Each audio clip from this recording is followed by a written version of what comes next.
and also he is a successor to the National Intangible Cultural Heritage, and also a researcher of folk art of China, and also the executive director of Rogo Art. Now I want to introduce some background about Tibetan Buddhism. The first important person is the king Songdan Gampo. In 1300 years ago, the king Songdan Gampo married with two princes from Nepal and China, and these two princes took their native Buddhism, art, and culture to Tibet.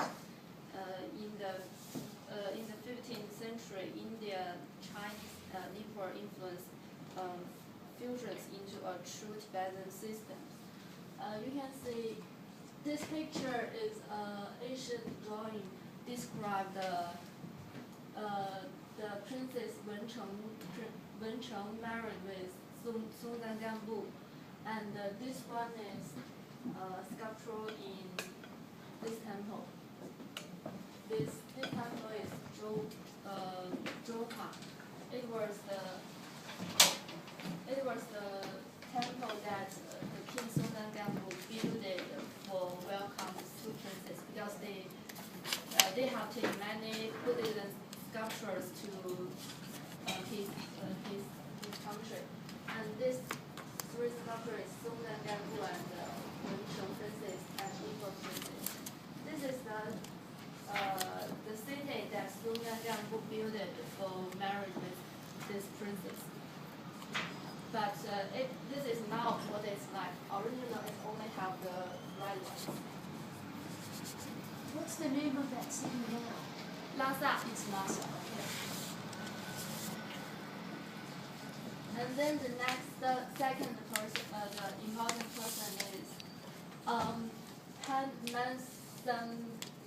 Padmasambhava.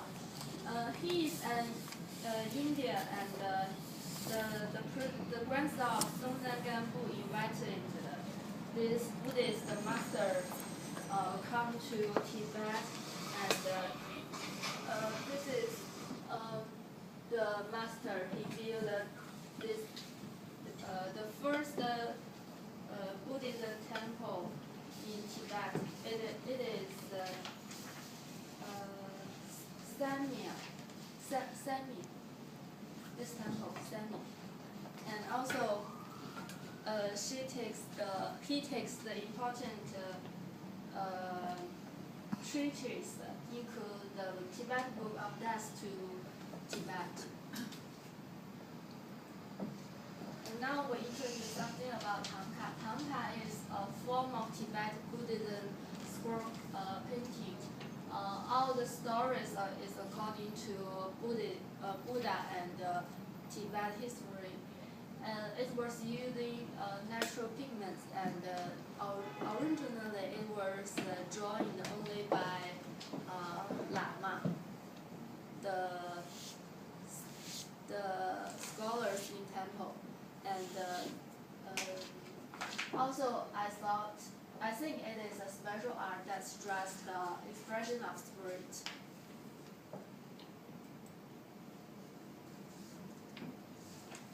Next, I want to introduce something about Xihedao's hometown, the Regong. Regong means golden village located in the east of Qinghai, Tibet Plateau, and it is the birthplace of Tibet Buddhism.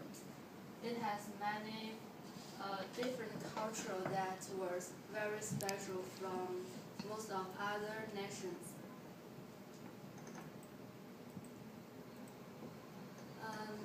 About the history of Thangka, Thangka was originally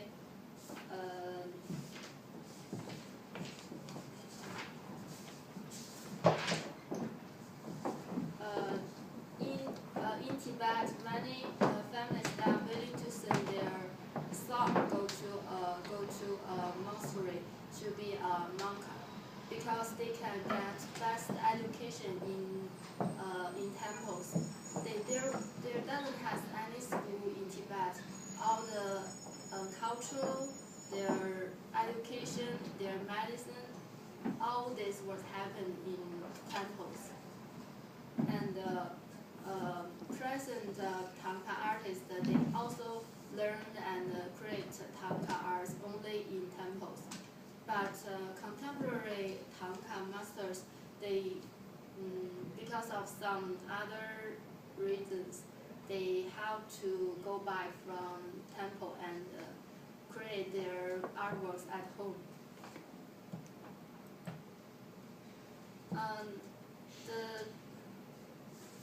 The first study way of my teacher Xihedao is in monasteries. At the age of 5 years old, he was go to Wuchun monastery. It was the nearest monastery at his home. And 1 year later, he was sent to Labrun monsters to study Thangka painting with his uncle. And this is Labrun monastery. It is one of the most famous 6 temples in Tibet. And you can see this is the life of little monka in temple. It's very hard. He has studied religion and culture with an old lama, and also studied Thangka painting with his uncle, because his uncle treat him as his successor. So his study life is very, very stringent.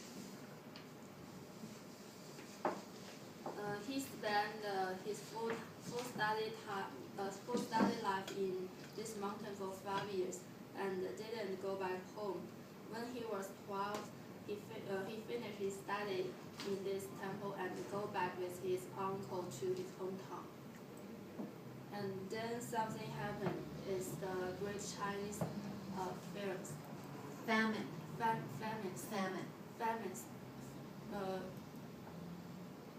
From 1958 and 1961, all people living in China were widespread famine and joint poor weather.